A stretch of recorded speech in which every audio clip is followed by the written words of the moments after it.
চশমাখানটা তোমার রাজ্যের ধুলা ধরছে, চশমাখানটা পরে আমি শান্তি। বাল তোরা কতবার বলবো যে আমার সামনে রুগী ফুগি রাখবি না, রাখলে মানে একটা খাতরা নার্স দ্বারা রাখবি, তাহলে দেখি একটু কাজে মন বসবে। কাজের টাইমে আমরা ফোনের অবস্থা।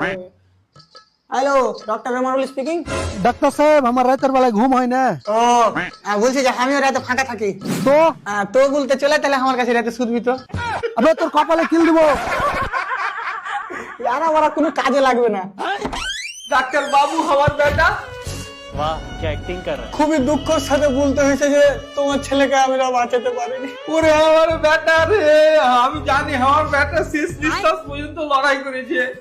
শেষ নিঃশ্বাসের কথা তো বলতে পারবো না, কিন্তু যখন ওকে ভর্তি করতে নিয়ে আসে তখন ওর সাথে আমার এবার মুখ ফাটাফাটি লেগে গেছিল। তোর মাথা ঠিক আছে তো? কেন? হ্যাঁ হ্যাঁ, আমি এতক্ষণে বুঝতাম না আর বেটা কি করে মরেছে।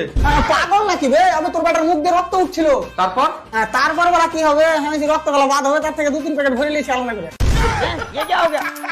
ये क्या सुन रहा हूँ मैं? তারপর থেকে তোমার বেটা আর কথাবার্তা বলে না, মানে তুমি তো পড়ে আছি। ডাক্তার তুই মনে রাখিস, কি? আমি তো ডিগ্রি খেলবো। এটা তুই কোনোদিনই পারবি না। কেন তুই বহুত বড় গুন্ডা নাকি? হ্যাঁ, আমার ডিগ্রি তো মনে হয় দূরে খাইলেছে।